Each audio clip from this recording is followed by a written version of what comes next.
Welcome everyone. This is Desi Vijay. I'm a NorthSouth national team member and a coordinator for the webinars. Hope you're all doing great. I'm glad to see you all here today. A couple of years ago, when Dr. Chituri was a then president and the founder of the NorthSouth Foundation, talked to me about starting a free webinar series. The intent was to give back to all our volunteers for the time, energy, and dedication they're spending towards building this organization and helping the kids. Since most of the volunteers are already well accomplished, highly qualified, and driven professionals, we figured that we could organize some sessions to help them with the soft skill and professional guidance to advance in their careers, their jobs. Then the pandemic hit, and all the parents and kids were also stuck at home. So we wanted to engage them too. This is how all these free webinars series started, and as I say, the rest is history. We have, with all your support, we already done over 50 webinars thus far. Today, true to our original thinking, we are bringing in an important topic about career advance to all our volunteers, parents, and older children. We have a well-accomplished person, both professionally and academically, amidst us, whom we have been pursuing for a long time for a session, and then it came to fruition today. I'm finally glad that we are able to make this happen today, and welcome to yet another exciting webinar session. Okay, so it gives me a great pleasure to welcome Dr. Manu Vora for this session. We are really fortunate to have him today. Dr. Vora is a chairman and president of Business Excellence Incorporated, a global company, quality management consulting firm. He has over 47 years of experience and has guided Fortune 500 companies with the Baldrige Performance Excellence Assessments. Over 29 years, he has been adjunct professor. He teaches operations management courses at business schools globally. He has contributed at over 680 educational institutes worldwide. He's a sought-after speaker for business excellence and quality management topics with over 1,000 presentations globally in 36 countries and 5 continents, and over 75 scholarly articles. He also has about 50 blog posts on quality management. He has also given TED Talks in India as well as in US, in Chicago. And his discussions and things have benefited over 1 million students, faculties, and professionals, project management. He's a BTech honors from IIT BHU in chemical engineering. He did his MS and PhD in chemical engineering from Illinois Institute of Technology, Chicago, and MBA with marketing management with Keller Graduate School of Management in Chicago. He's a founder, director, and president of Blind Foundation of India. He and his team has raised over 5 million to help over 2 million visually impaired adults and children in India.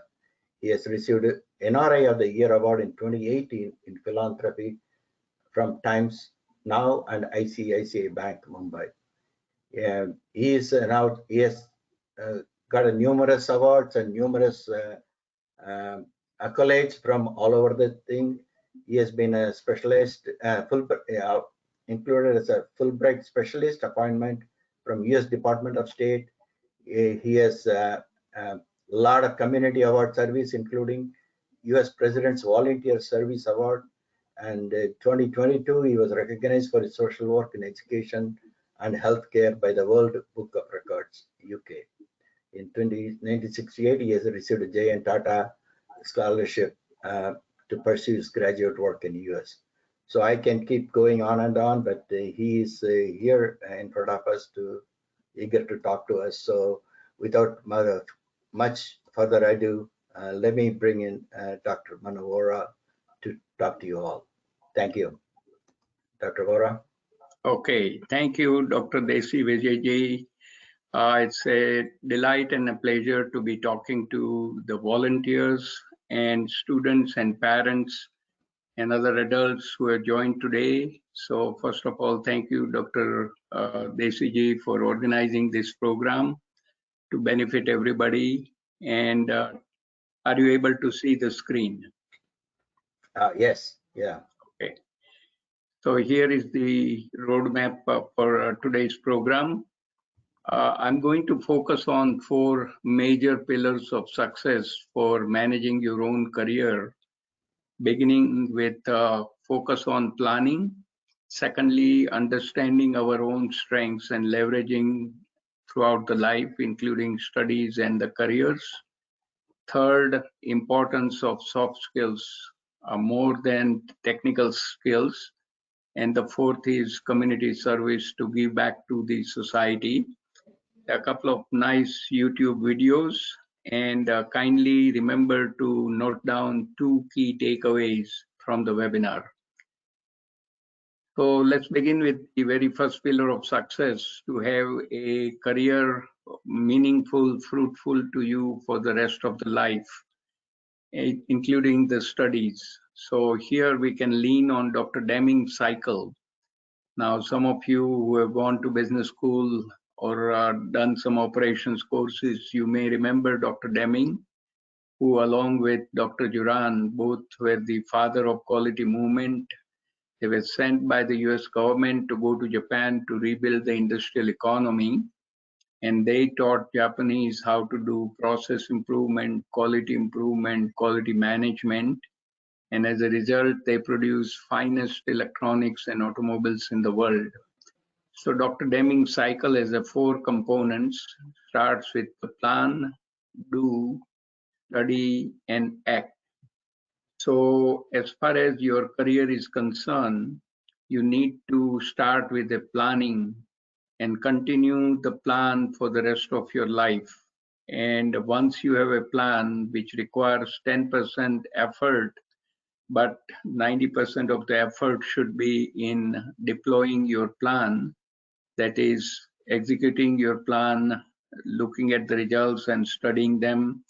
If the results are not what you planned for, make changes in the act part and continue on this cycle of continuous improvement.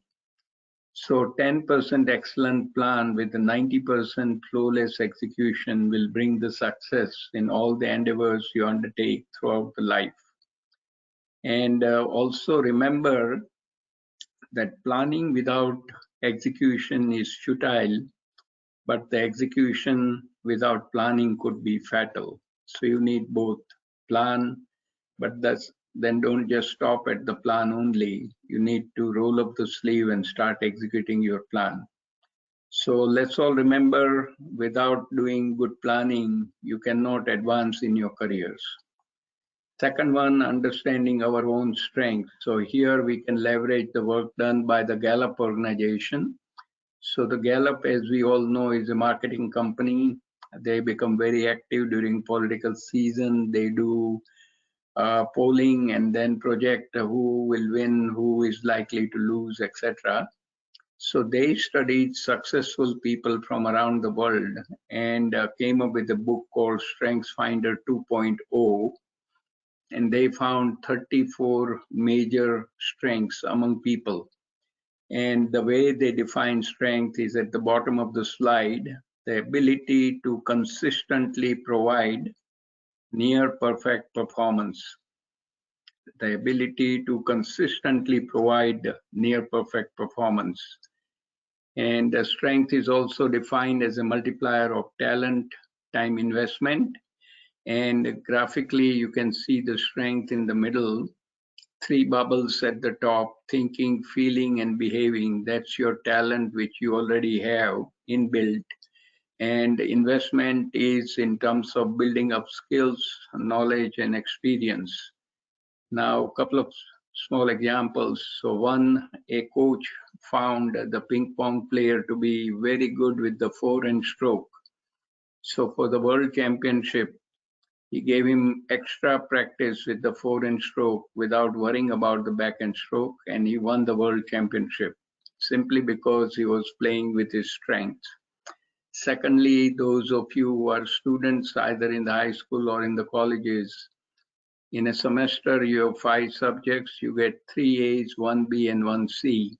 When you sit down with your parents or the guardians, most of the time the discussion will revolve around C. This theory of strength is 180-degree opposite. Focus on 3 A's to ensure that the A's will remain A. C will most likely will never become A, but open up some resources. So in other words, focus on strengths and manage weaknesses so they don't come in the way of your strengths. Now, my sincere request is if you want to find out your own strengths, you can buy a book from Gallup on Strengthsfinder 2.0, available to order online on Amazon. And one disclaimer, I do not own any stock in Gallup, so if you buy the book, I will not become rich, and if you don't buy the book, I won't be poor. The new book has to be bought. At the back of the book, when you have ordered the new book, there is a sealed envelope with a code on it. You use that code to take an online test, and in 30 minutes, when you hit the button for results, you will get your top 5 strengths with explanation out of 34 major strengths they have discovered for successful people around the world. And as an example, I'm sharing my top 5 strengths from the list of 34. So my first one is I'm an arranger, more like a conductor of the symphony, where I see all the variables, arrange them so that beautiful music will come out. I'm an achiever with the inner drive to keep moving. I'm a learner to go from the journey of ignorance to competence. I'm a maximizer, look for excellence first from myself, then from people around me, and I do not settle with the average or the mediocre performance. And I'm a relator, that is, once I come in contact with people, begin to build the relationship. So the guidance is understand your strength and then leverage them throughout your studies and during the career. Now, I'm not good at everything, but I can always use my strengths to undertake activities and projects where I can bring better success throughout my life. The Gallup wrote another book called Soar with Your Strengths. There is one humorous sentence, which is, you don't teach a pig to sing. As we all know, pigs are not good at singing. You poke them and they make funny noises. It annoys the pig and wastes your time. But that's what we do in real life. No matter how much good things you bring to the organization or for your work, when one thing goes bad, management and supervisor and bosses will harp at that and forget the good things you've done. So idea is, let's focus on people's strengths, build them up rather than tear them down with the difficulties and things which have not gone well. So always remember to understand your strengths and keep leveraging them to get the best results every time you touch something. Your projects will be successful, including planning and executing your career plan. Third, let's pivot to the soft skills. Now here I'm sharing with you World Economic Forum Future of Job Reports 2022 versus 2020. 4 items have been repeated, shown in color coding. Now reflect on the left side, first column for 2022, critical job skills needed as shown by the industry workplaces. Most of these skills are not imparted at the colleges or the universities. And as a result, the people in the industry at the workplaces have to retrain the workforce, the new graduate who joined. Will it not be nice to include these topics in the curriculum so that when the student graduate, they are capable of hitting the ground running? Now, a very important item to understand the importance of soft skills. So here, when you look at the latest surveys, more than 90% of the executives who are hiring saying that they need better soft skills in the new hires compared to or over the hard or technical skills. And last bullet is very instructive. For a new hire, ability to work in a team is most desirable over problem solving or analytical or the quantitative skills. So here is another gap. World over, education curricula has not kept up with the needs of the industry, needs of the workplace, and the soft skills are lacking. People focus only on technical skills, and particularly at the India side, there's a lot of memorization, mugging up, and then vomiting in the exams. So retention is very low. So please focus on soft skills, and I'll talk a little bit more about it as we go. So soft skill essentials for everyone. So remember, as an engineer, technical person, throughout the life we do projects. And the people who are given the title of managers, business people, they will oversee the projects. And to effectively complete projects, one need to have proficiency in leadership, decision making, time management, teamwork, including problem solving. Then do great project management, including managing the risk, and ultimately use that discipline to put it for your career development guidance. Use the project management backbone to manage your career as a project. So remember, in the last century, 3 critical skills were reading, writing, and arithmetic. But in the 21st century, those things are given. You need to pick up 3 additional skills to be globally competitive: teamwork, problem solving, and project management. Teamwork, problem solving, and project management. And we'll take a look at those critical skills, what one can do. So let's begin with some of the soft skills. As a foundation, the communication is very critical. Here we see that no matter what job we have in life, success is determined 5% by the academic credentials, 15% by the professional experiences, but 80% by the communication skills. So what do? We go after 5% and 15% and neglect the most critical item, 80%, the communication and other soft skills such as leadership, decision making, time management, teamwork, etc.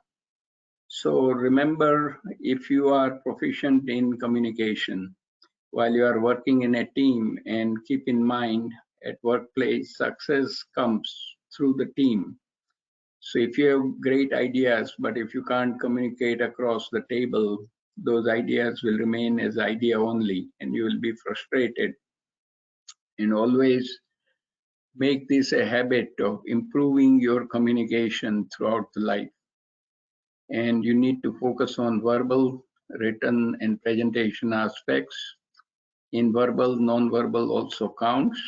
Each one of these items in communication must be concise, clear, appropriate, and highly effective, and you can improve all of them through practice.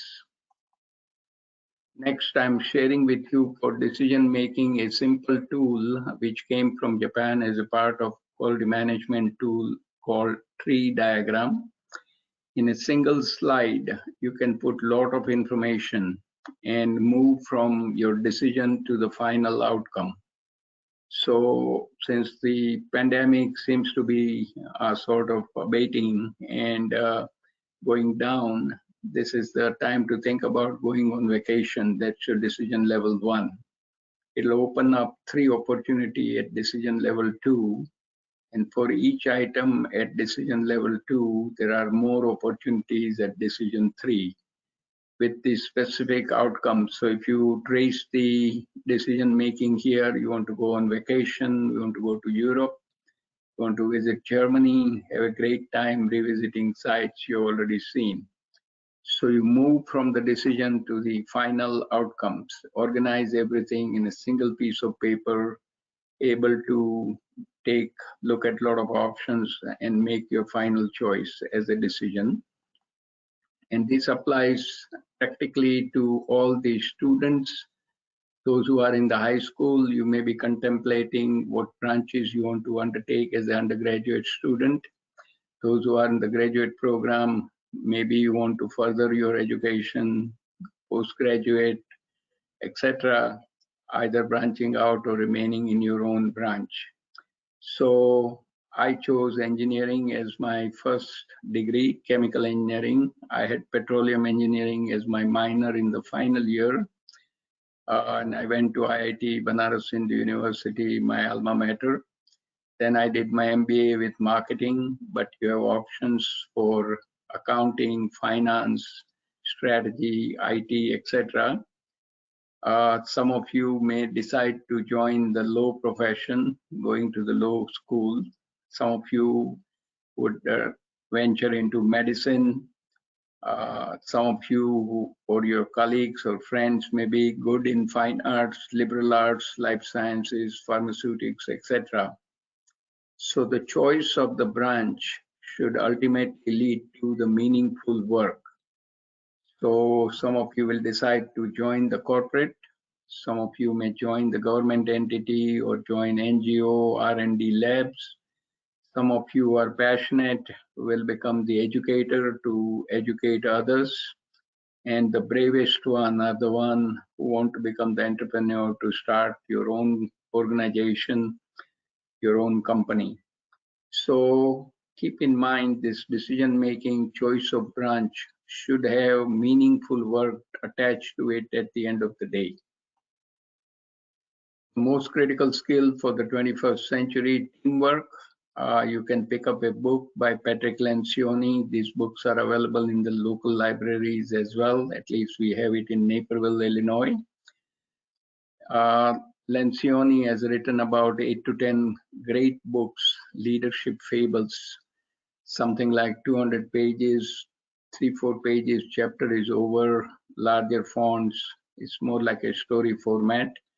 And at the end of the book, there's a workable model which you can apply right away.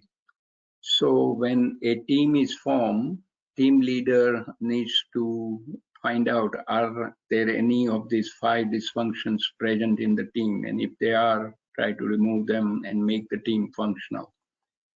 First one, create trust among members of the team by sharing strengths and weaknesses. So here you can leverage Strengthsfinder 2.0.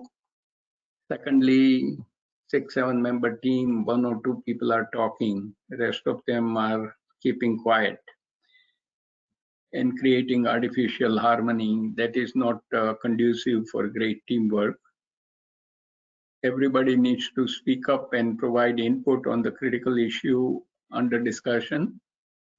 Based on that, 1 or 2 critical items are decided upon for further work and everybody falls behind it. So create constructive conflict, not artificial harmony. When the team leader makes the assignment, it has to be absolutely clear to all the members of the team to whom the assignment is given.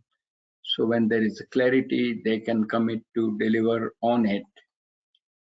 Once the assignment is given, hold them accountable for delivering their part of the work, because sum total of team members' work will become the output of the team. And sometimes people with their different status, higher status or personal ego, will forget why they are on the team and they do not contribute, and that's detrimental for the team. So make sure your team is functional and firing on all cylinders. That just to show the importance of that item. So what is a team? Team is many hands and one mind. So you put together everybody's hands, becomes a big brain. Time management, sharing with you Eisenhower box. Pay attention to top right quadrant. Important but not urgent. This is the quadrant where you are spending 90 to 95% of your time. Focus on planning, training, working with your stakeholders. When they're done good job, take time out to recharge your battery, etc. Top left, important and urgent firefighting, 5 to 10% only, get it done and done with it. Item in the bottom left and right quadrant should not be there in the workplace at all. Don't waste time on it. Came across a nice definition of time. Time is slow when you wait, time is fast when you are late. Time is deadly when you are sad, time is short when you are happy. Time is endless when you are in pain, time is long when you feel bored. Every time, time is determined by your feelings and your psychological conditions, not by clocks. So have a nice time always. Next critical item, problem solving number 2 for 21st century. This is a simple 6 steps method we must master for use throughout the life. So first, properly define the problem. So I'm an engineer and some of the parents may be engineer also. Sometimes we find a solution and then keep hunting for what problem have we solved. That's a wrong approach. Take time to define the problem properly. Secondly, use the data to find out the magnitude of the problem. Third, find out what is the root cause, what is causing that problem. Find a possible solution which can reduce the root causes. And if they do, make that solution permanent and then look for the next important problem to tackle. This is that 6-step method we must understand and keep practicing throughout life, because once you join the workplace, you are required to solve the problem for the customers, for the organization, financial problems, people problem, operations problem, etc. The next third most critical skill is project management. The research shows world over 25 to 30% of the projects are successful, the rest are failure. And in government sector, 1 out of 5, only 20% of the projects ever succeed. So to overcome and achieve up to 100% success with your project, the project leaders need to overcome 5 crises of silence. Beautiful article from MIT Sloan Management Review. First one, the team must plan around the facts. So don't work on top leaders' whimsical projects, do this, do that type of thing. The project sponsor must provide support through the life of the project. The team should be faithful to execute all aspects of project management process. They need to assess the progress and the risk on a continuous basis. And all team members must pull their weight. If 1 or 2 are slacking up on a project team, the output of that project team will be suboptimal, and which is not good. And come to the change management. So decisions you make as a student or professional at a given point in time will change. As you confront new circumstances, your dreams can change and you come across a variety of experiences. So if you are prepared and if you are flexible with your decision making, you can continue to make progress under change conditions and take advantage of the opportunity knocking at your door. So to show it in the personal terms, I started out as a chemical engineer. I became a chemical engineer because my strength during high school was in mathematics and chemistry. Combination of two led me to join chemical engineering.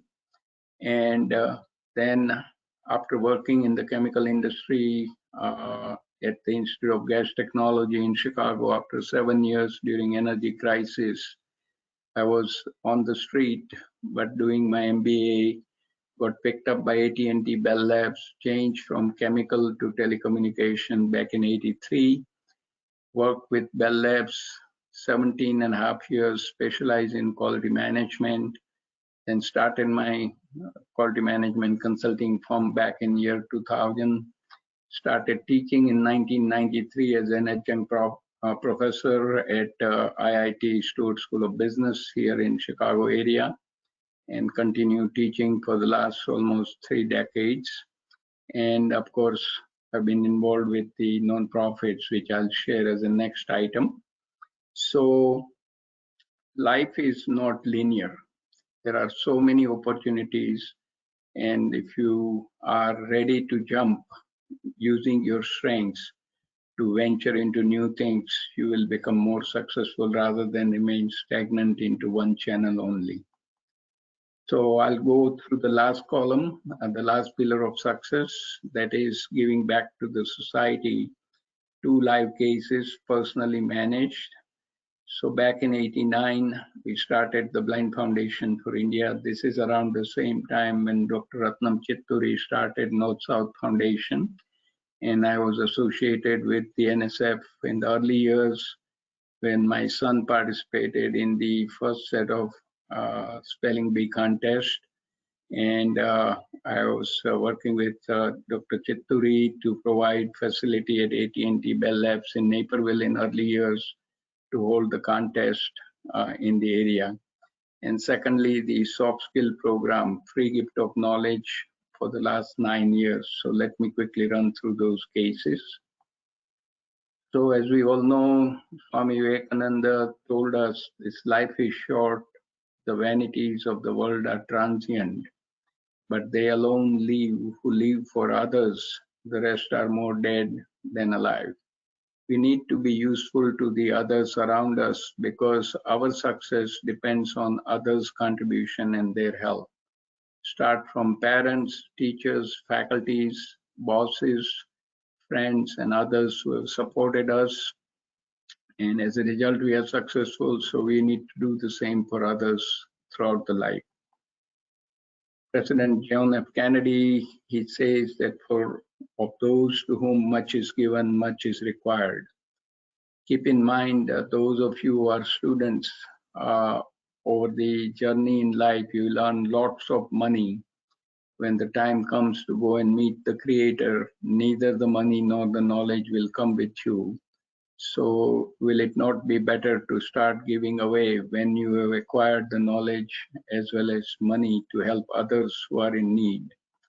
And keep in mind, the goal of education is advancement of knowledge and the dissemination of truth, not just mugging up the facts and repeating it in the exams. That doesn't serve you well in life. Now, here is the French-American gentleman Athénée de Grelais in the 1773-1855. He talks about, I shall pass through this world but once. Any good thing, therefore, that I can do, or any kindness that I can show to any human being, let me do it now. Let me not defer it or neglect it, for I shall not pass this way again. So if we can do something good for others, let's do it now, because we will never get it that chance again, because you only get one life to live. Very briefly, benefits of community service. This comes from the Habitat for Humanity. The project started by the President Jimmy Carter, building low-income houses for people who have no shelters. So if you are involved in the community service, you get connected to the community. It will improve your career prospects. It raises the social awareness. It establishes contacts and friendship, and most important, it will help you improve your skills, such as when you work on a project teams for the community service project under the supervision of adults. As a student, you will learn to develop discipline in leadership, time management, teamwork, decision making, and satisfaction of helping others in need. Community service for nation building. This is an example I want to cite from India side. There is a huge potential. So my suggestion was that we should make a compulsory 2 hours of community service every weekend, while colleges and universities are in session for 8 months, 32 weeks, 2 hours, 64 hours, 250 million students in higher education institute that amounts to 16 billion hours of community service work can be done. And at the faculty, another 80.6 million hours, huge untapped potential, which can be used for nation building. And the institutes can develop projects by going into surrounding communities to understand needs in the area of education, healthcare, water, sanitation, agriculture, etc. So students get to work on real projects which can have an impact to the community, and working with the adults to give back and help in nation building. Now, incidentally, both my sons did 300 to 400 hours in their 4 years at high schools here in the area. The elder one went to Stanford, second one went to Berkeley, elder one went again to Northwestern for the MBA, UC Berkeley. Younger son went to London School of Economics on a sabbatical for 1 year during undergraduate program. So here, as a student, if you've done the community service, you will have a better chance of getting into Ivy League colleges. Now, this is again a suggestion for the institute to set up the community service using the project structure, appoint in one faculty as a champion, involve the alum and the industry expert, find out the needs of the community, create appropriate project. In India, there is a corporate social responsibility funds available. Use them through the industry expert for doing the community service project, do the quarterly review, and share the good results at the institute and recognize the high achievers. Now, personally involved in the Blind Foundation for India as a founder director back in '89 in April. Our website is blindfoundation.org. We are in the 33rd years of the dedicated service, serving over 2 million blinds. Mission is very simple: to prevent and cure blindness and to provide education and rehabilitation to permanently blind people in India. India has 15 million blind, 1 out of 3 in the world blind people reside in India. 2.3 million people develop cataract every year, and 2 million blind children, only 5% has any hope of receiving any education. So far, in the 33 years, we have raised $5.5 million, 240,000 free cataract operations, million adults and million children got their free eyesight checkup and necessary interventions, given 10,000 braille kits to blind children to study with the sighted kids, 136 mobile vans in 19 states of India to take doctors and nurses to villages and bring patients back for cataract operations. And we have done 15 major projects with Rotary International matching to the tune of $500,000. Now, there is additional way to help Blind Foundation indirectly. If you shop at Amazon, use Amazon Smile and designate Blind Foundation for India, we will get 0.5% of your purchases automatically coming to the foundation. And keep in mind, every $20 is 1 cataract in India. Here we pay $4,000 per cataract. Recently in July and August, I went through my own cataract operation, 10-minute simple operation. Each one cost $4,000. Of course, Social Security pays for it, but if you have to pay out of pocket, it's a factor of 200. At this point, I'm going to show a brief video, and that will explain why I got involved with the cause of blindness.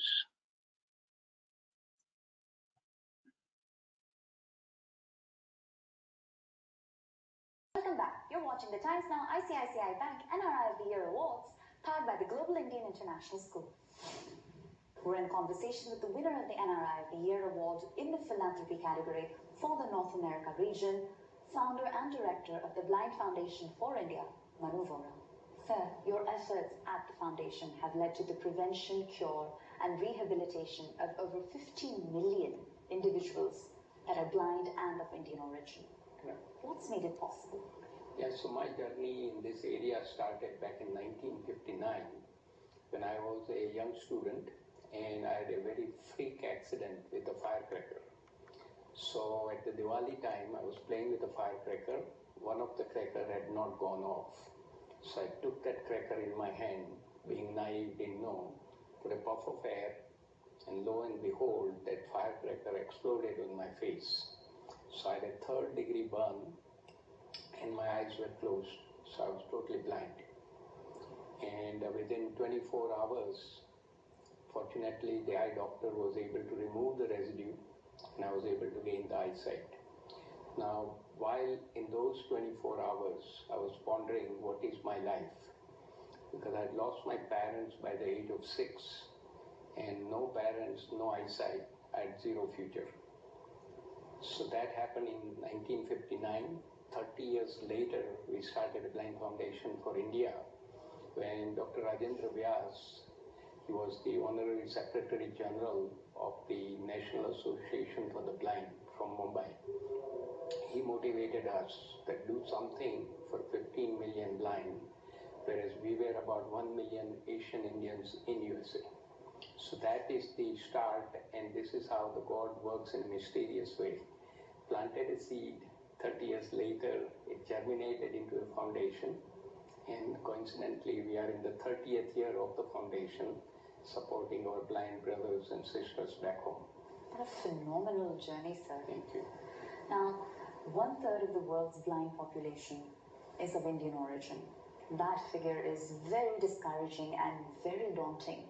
So how do you embrace this challenge and tackle it head on? Yeah. So we came to know that the 80% of this blindness is preventable or curable.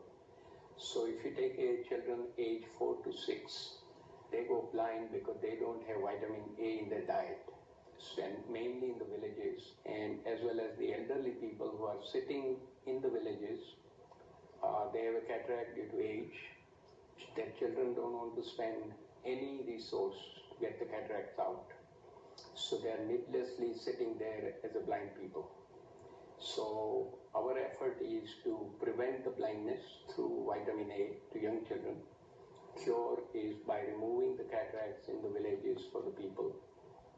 Education, we have given braille kits to the children to study with the sighted kids, and rehabilitation to get them some jobs so they can earn their own living and make them self-sufficient. And some of the things we have been doing for the last 30 years is creating a trust with the donors. We are totally transparent. We have a website, blindfoundation.org. People can go and take a look at it. We have volunteer organization. Nobody is paid a single penny. And we get all the volunteers to help us to manage the foundation. We have done so far 200,000 free cataract operations, 10,000 braille kits. We have given 128 mobile vans to take doctors to the villages and bring the patient back for cataract.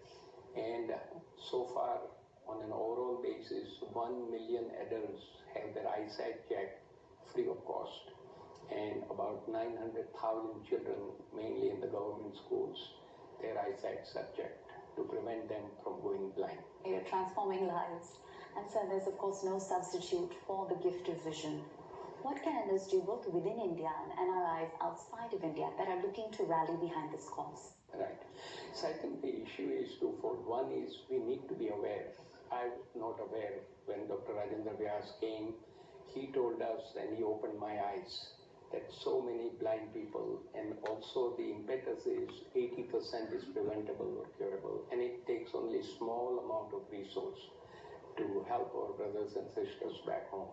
So people can open up their purse and donate, and also reach out to the communities within each of their residence areas to make people aware that this is a serious challenge. Whatever we do, little by little, it adds up and it becomes a big thing at the end of the day. And there is one stanza in Sanskrit, Tamsoma Jyotirgamaya. God, kindly lead us from darkness to light. Now, if we take it on a metaphysical level, God, kindly lead us from darkness of ignorance to the light of knowledge. And my simple request to all the NRIs around the world is, India has invested in us so much in the early education.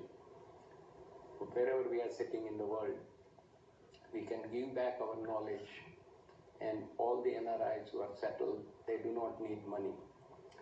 The institutions needs to have supportive administration, which will make it possible for the alumni to give it back, the knowledge, the talent, their time. And that is the order of the day. Sir, as a recipient of this highly prestigious, coveted NRI of the Year Award, what does it feel like? So first of all, I want to thank Times Now and ICICI Bank for coming up with this kind of program, which essentially exposes the good work done by NRIs around the world. So hats off to both the entity. Second,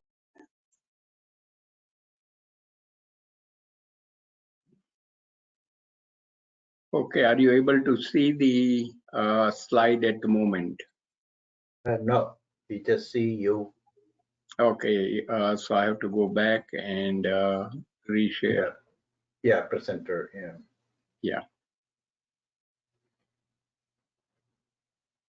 Okay. Yeah. Now I can see. Okay.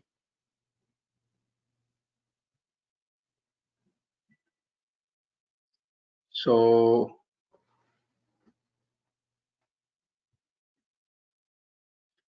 this is the picture taken during the NRI of the Year Award program. Shri Kiran Rijiju, Minister of State from the Ministry of Home Affairs, was the chief guest.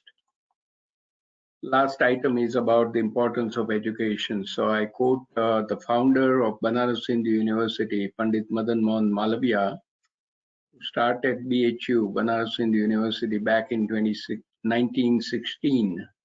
And he says, I have no desire for kingdom, no desire for heaven, no desire for moksha.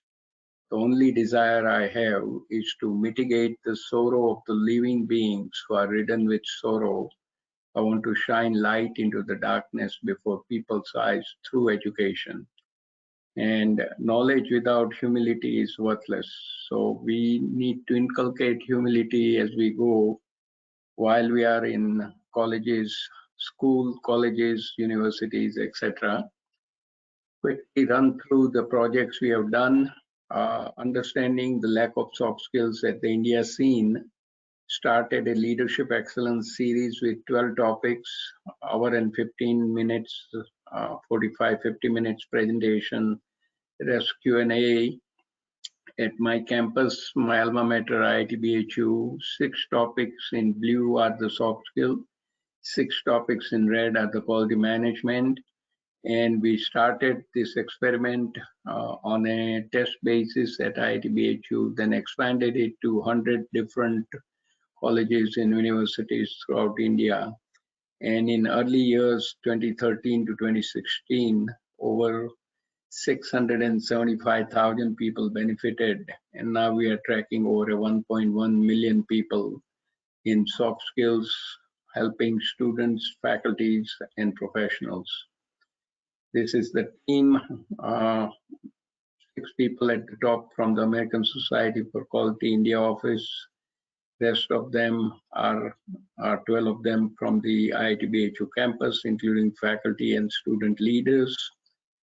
We were fortunate to receive the DL Shah Quality Award in silver category for providing gift of knowledge using technology by the Quality Council of India in New Delhi in 2016. And while I was traveling to India on 18th of March 2016, Commissioner of Higher Education, Mr. A.J. Shah, shown in white shirt, he has now retired, invited me at the BISEC studio in Gandhinagar, capital of Gujarat.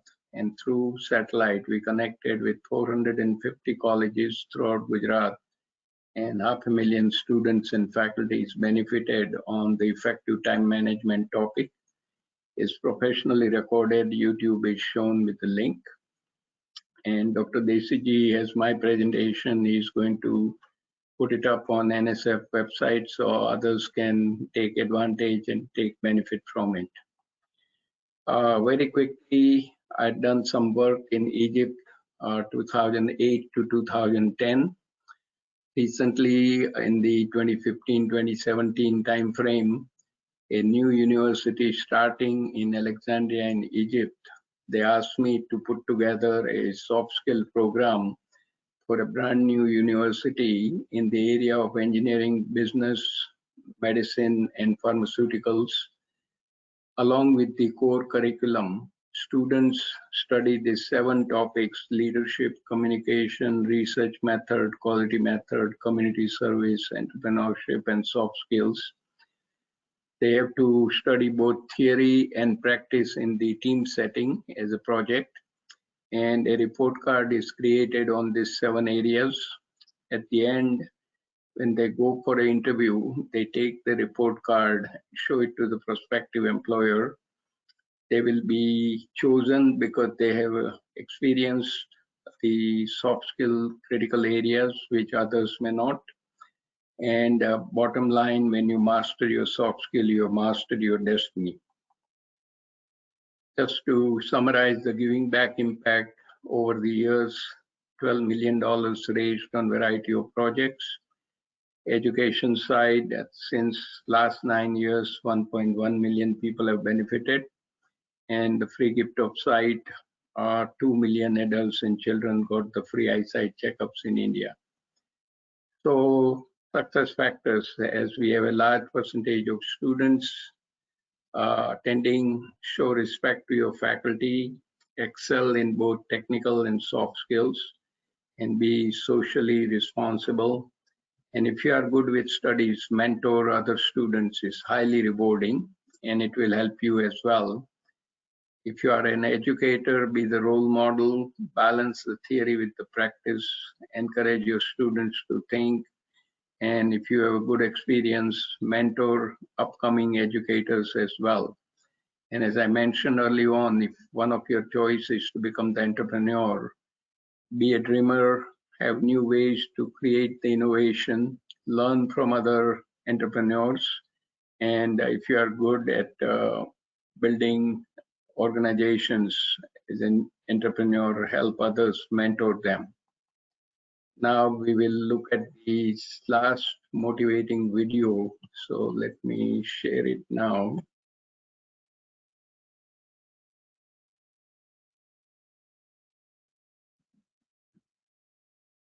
This is beautiful video, highly inspirational. So let's enjoy. I was born with a silver spoon in my mouth, I know. I was born in Fallsby, West Virginia. And I went by where I was born last night, about 10:30. I was born in a cellar at home, delivered by Dr. McGraw. We had 1 bedroom for my sister, myself, and my parents. We had a half bath and a kitchen. 7.5 years we lived in that place. There was no welfare. There was no food stamps. There was no safety net. But I always had plenty to eat. Because every time I asked for seconds, my dad would say, no, you had plenty. But the reason I was born with a silver spoon, my dad had only gone to the 3rd grade. That's all the education he had. But why was I born with a silver spoon in my mouth? Because I was taught by my parents that life's a matter of making choices, wherever you are, good or bad, because of choices you make. Don't blame anybody else, but if you get an education, you're willing to work and overcome problems and difficulties, in this great country, you can amount to something. That's why I was born with a silver spoon. I was in this country and I was taught personal responsibility for choices you make. And when we talk about a commitment to excellence, that's a choice you make. What do you want to do? Having hopes and dreams and ambition. See, I think that is absolutely critical. Don't make the mistake I made. I've done a lot of dumb things, but let me tell you the one thing I regret. We went to the University of Notre Dame. We took a program on the bottom. We took it to the very top. And for 9 straight years, we went to a January 1 bowl, the sugar, the cotton, the orange, and the fiesta. Nobody's done it before. Nobody's done it since. We put it on top and we maintained it. That's the thing I regret the most. See, there's a rule in life that said you're either growing or you're dying. The tree's either growing or it's dying. So's grass, so's a marriage, so's a business, so's a person. Doesn't have a thing to do with age. My birthday candles cost more than a cake. But it has everything to do. Am I trying to get better? Am I trying to prove? We got on top and say, you know, this is pretty good. Let's maintain it. Let's not take any risk.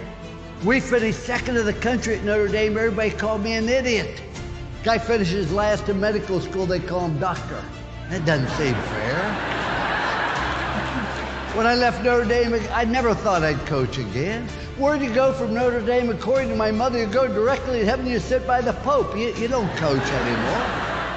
And then I went to live in a town where the average age was deceased.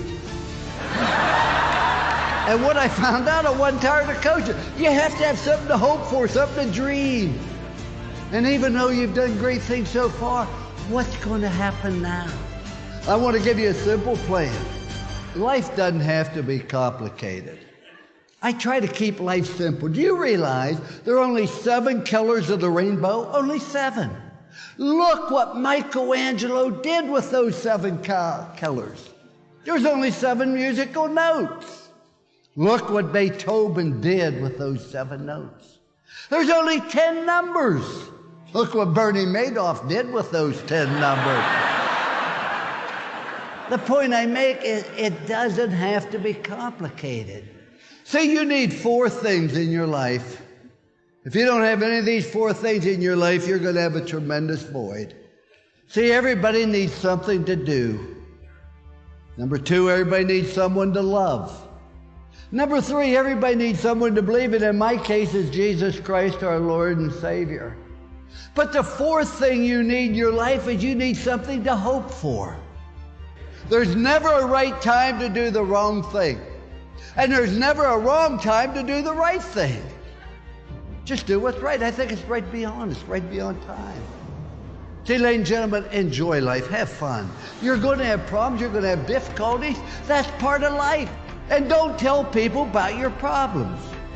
Do you know that 90% of the people don't care? And the other 10% are glad you got them. So you're better off keeping yourself. You're going to have problems. But have fun with what you're doing. People say, did you have fun doing the ESPN? Not really.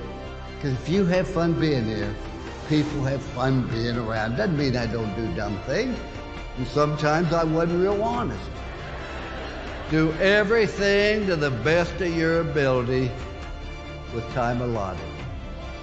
You know, ladies and gentlemen, not all of us be All-America. Not everybody can be first team.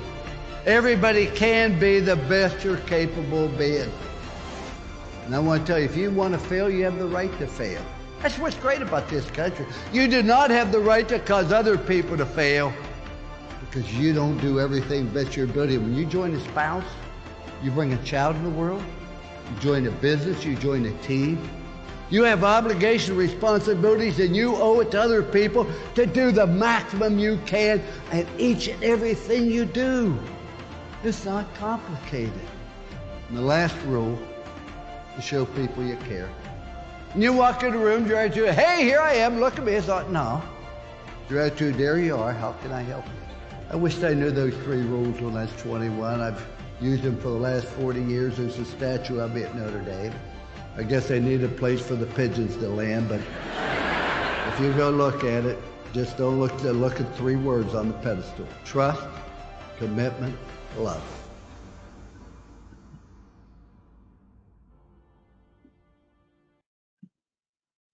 Okay, back to the screen. And are you able to see the screen? Yeah, we can see it. Okay. Beautiful message from Lou Holtz. I think a lot of good ideas he has shared. We should take it home. just to bring it together, in closing, always chase excellence, then success will follow you. I'm sure we all recognize Nike's motto, just do it. Don't keep debating and discussing it to the death. Patience, persistence, and perspiration will make unbeatable combination for success. And at the end, expect nothing and appreciate everything you get in life. As I mentioned, do write down 2 key takeaways for your own career development, and that will serve you well.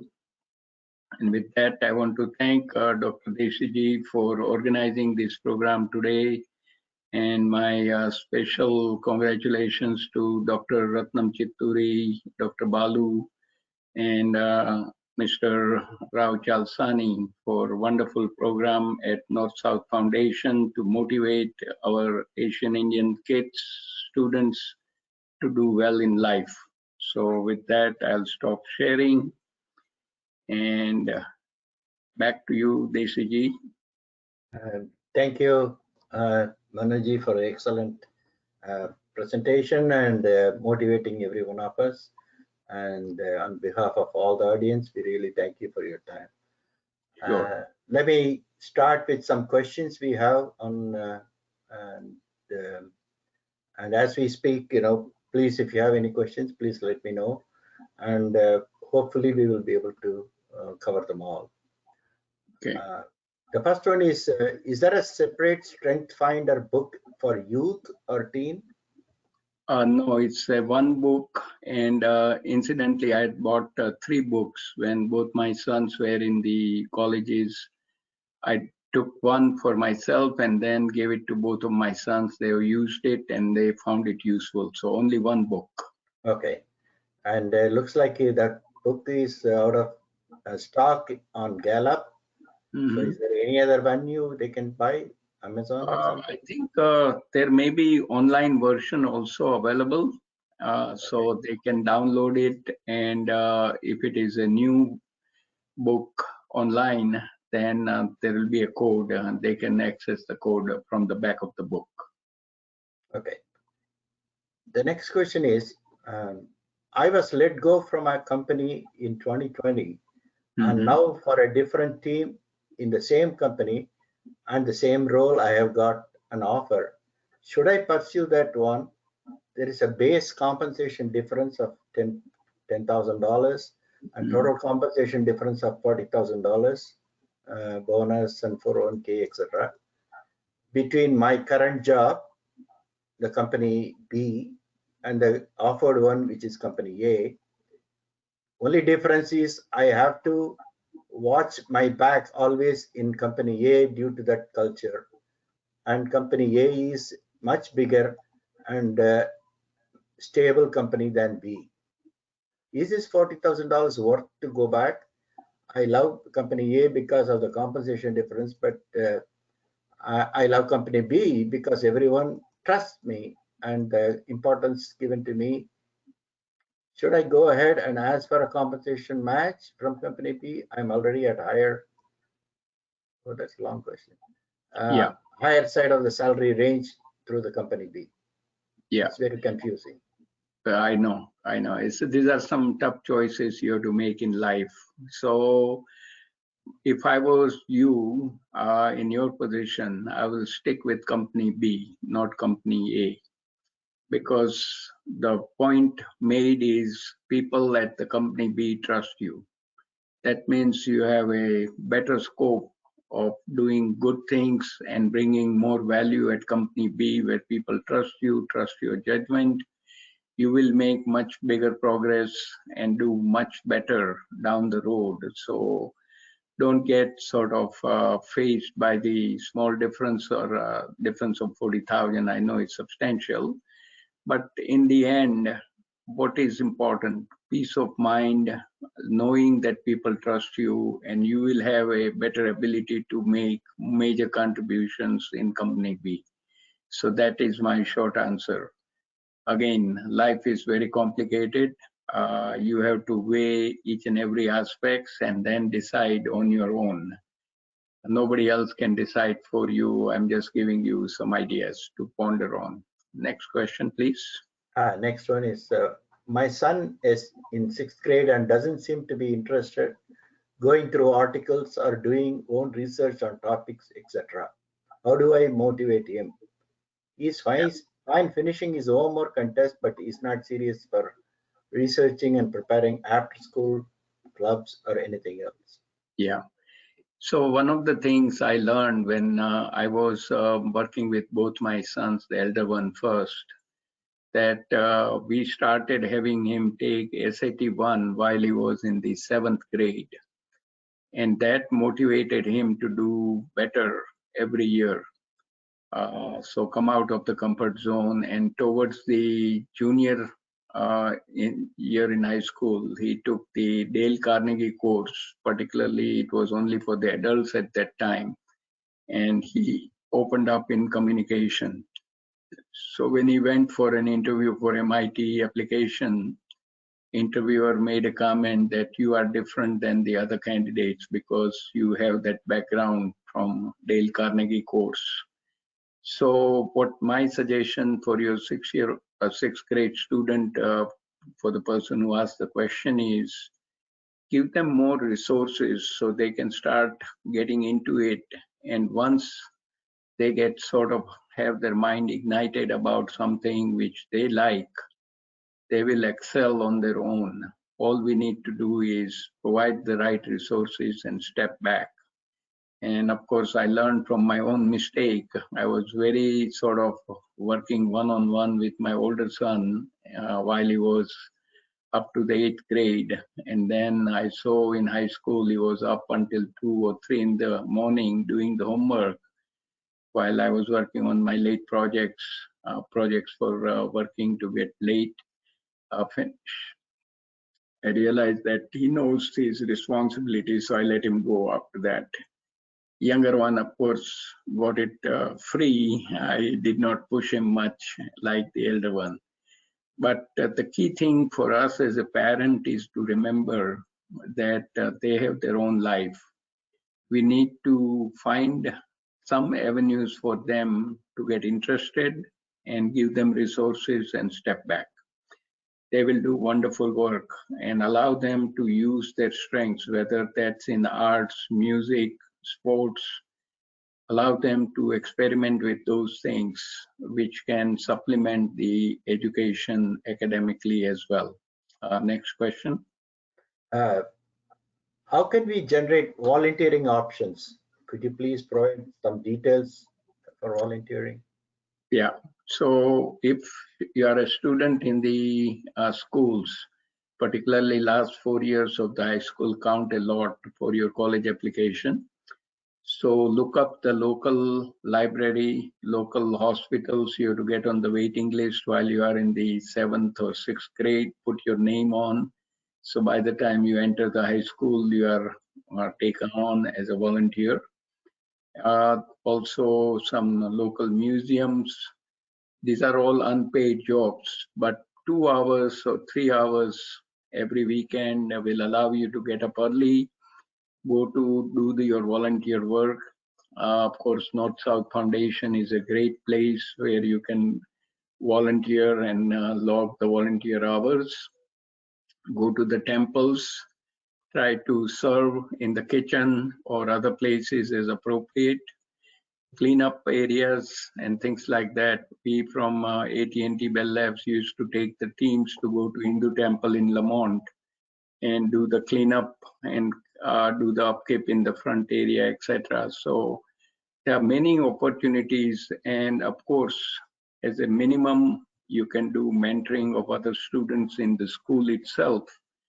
So if you are good in studies, work with the others who are struggling in a given subject, and those internal hours also count.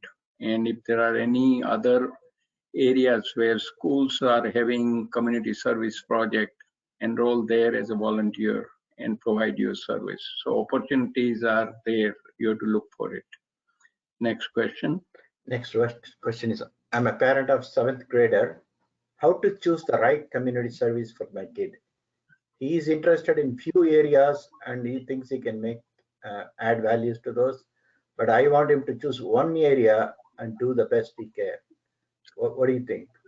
I think you should go with your students, your son or daughter's choice. Once somebody is interested, they can do more. So don't force them to just take one. If there is a variety, then people get excited. Personally, I like to do work on many things, not just one thing. And of course, it goes with my name, Manu, first person born according to Indian mythology. So I'm always into new things and I enjoy that. So allow the willingness and ability of the student to do things what they are interested in rather than forcing them your way of doing only one thing. Next one is many of the physicians are going away from clinical work into administration and academia. What is the message for you for the physicians and what is it happening in the new world? I don't know, it's a comment or is a question. Whatever it is, whether it's a question or a comment, my thought is this. If a person has decided that they had enough experience in the clinician side, clinical side, and want to get into administration, either getting MBA or MPH, that is okay too, because they can serve in a different capacity and add different values. And this is all about your interest and your strengths. So if your strength is in the management, having the clinical background will serve you well to do it more at the management level.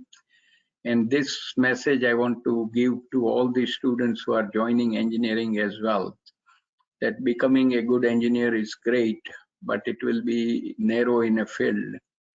But if you want to progress more, you need to have business exposure as well. So doing engineering degree and an MBA is a great combination.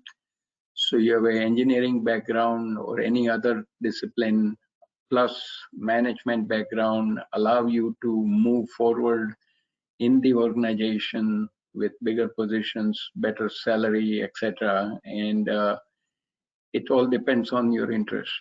If you just want to remain as a technical person, you keep progressing, do BTech, Masters, PhD, etc.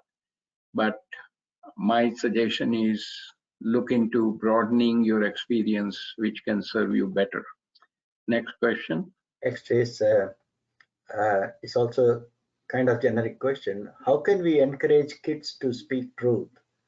I've seen some kids lie for small things and it really hurts as a parent. Yeah. I think it starts with the family. As a parents, we need to stick to speaking truth all the time in front of them without being their presence as well. So children learn from the family environment first. Secondly, encourage them to speak the truth and show the importance of that through good examples of people who have struck in their life, throughout their life, to speak the truth irrespective of the consequences. So we have a great example of Raja Harishchandra from ancient time, and he essentially became very poor person just for the sake of speaking truth, right?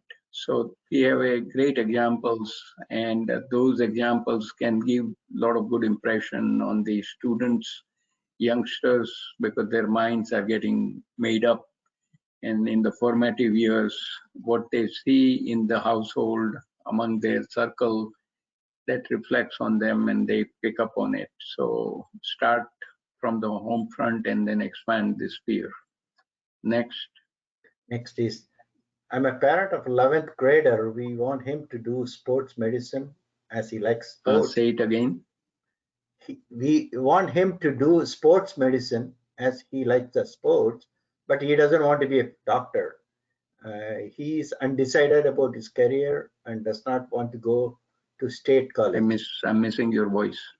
Oh, okay. This is I'm a parent of 11th grader. Yeah. Can you hear me now? Yeah. I'm a parent of 11th grader. Yes. We want him to do sports medicine as he Mhm. likes sports, but he doesn't want to be a doctor. He's undecided about his career and doesn't want to go to state colleges. I'm worried he will increase the college cost and would take more years to graduate out. As a parent, what do I do? Yeah, this is a tough question. I have a first conversation with the 11th grader and find out what he or she wants to do in life and what are the options.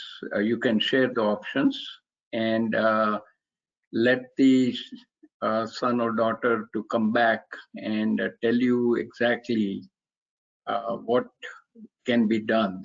And that is where the conversation should start. Hopefully that will provide some options to explore and then pursue the one which is the best for the 11th grader. Because forcing a person will give you short-term yes, but long-term no, because that person will withdraw from that activity and will not be successful. That's what my experience tells me. Allow people to use their talent, their strengths to do what they want to do in life. All we can do is provide options and the guidance. Next. Uh, Actually, I have a question of my own, Manuji. Sure.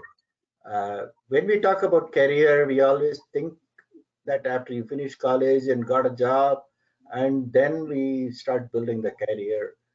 Is it too late, or what is the right time to start thinking about your career in life?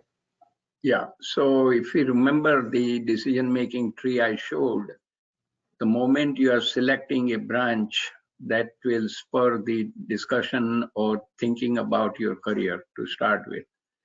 So once you understand your strengths, you start planning for your branch selection. And in my case, I was absolutely clear that I want to become a chemical engineer and work in the industry. Of course, the additional things, becoming a educator and entrepreneur, came later. But first thing was I want to use my knowledge to join the industry and make the contribution. And that allowed me to keep progressing. And then it opened up more opportunities. I wrote a number of papers.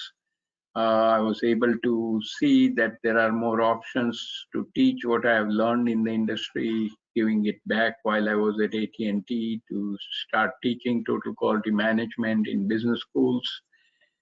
So the career decisions will begin with the selection of your branches, and this has to go back to your high school years. Yes, that's what I was trying to. Yeah. What do you like, and what would you like to do, which can take into account your strengths, your interest, and will make you a successful person down the road. And that link has to be started early, not late, because late, and that's what happens in most of our cases. We keep searching for something better, and towards the end of our life, we find out we were good at certain things. Wish we had done that right on the beginning rather than do it at the end. Yes, Yeah, true. I hope it makes sense. And also, I think we should be flexible enough to change your path as you go along because you develop more interest. Yes, definitely. And that is the key. Need Okay. flexible for choices we may open down the road. And then finally, how do you find a career that aligns with your life's purpose? Or is it even a thing? Yeah, so first of all, you need to find out what is the purpose of what is your purpose in life. And always keep in mind that the 4 pillars of success I discuss. So planning is the foundation, understanding our strengths. Third, becoming proficient in soft skills, and biggest thing, purpose in life will be giving back to the society. If we have that in mind as a purpose in life, we can do a lot of good things where along the way we can help others and become good at how to help them in a better way. So that's where I would leave it. And I think we have 3 more minutes. So if Yes. there is any additional comments, we can take it. If not, we are ready to close in. Yeah, that's all I have, Dr. Vora. Okay. Thank you, everything. If you have any final thoughts, you can share for the 2 minutes. Yeah. So basically, I think the key is to spend some time on self-reflection. Others cannot do your career plan. You have to be in charge. And this I'm talking about working in the industry at any workplace. Nobody else will take care of your career except you. So you are the one in charge. So unless you do that, do some plan, you can of course get the help from others to navigate the path, but don't rely on others to take care of your career. It's your job, it's your choice, and it's your job to do it. So that's item 1. Item 2, look for variety of options and then select the best option which will take advantage of your strengths and ability to get things done, and keep an open mind to keep learning new things. Make yourself very valuable both to yourself as well as to the company. Don't get sort of narrowly focused in the work only, with your nose to the grindstone only. Keep an eye open, look for a network outside of your workplace, and join some professional organizations while you are at the university as well, professional societies in your chosen field. That will give you some networking opportunity, interact with others, and try to read books and learn from the successful people as well. So there is a lot to do, and become the lifelong learner. Getting a degree is not terminal. That's the beginning of your journey. And I'm telling you, at this stage, I'll be completing 77 end of October. I read through the Harvard Business Review, MIT Sloan Management Review, Inc., Forbes, fastcompany.com, areas in my area of discipline, business side, and keep looking and learning new things and keep adding it to my presentations so that my students, whether at Northwestern or at IIT or in India, they get the best cutting edge information. So we need to remain at the top of our game. And so throughout the life, and it's very enjoyable and it's very fulfilling as well for me as a person. So with that, want to thank everyone who have joined, and thank you, Dr. Desiji, for organizing this program. One final thing is, what is the best way to connect with you or reach out to you? Yeah, so basically send me an email, and in the presentation on the last slide, I have my email. That will be the best way to remain in touch, and I'll contact. Yeah, that's perfect. Thank you. Thank you, everybody, for attending the webinar. I hope you found this interesting and informative. I thank Manuji on all your behalf for his time and for his patience with us, as well as educating us on important things. We want to continue talking about this with additional webinars, talks, workshops, and we need your participation, input, and support to really make this difference. Please do support us with your suggestions and active participation.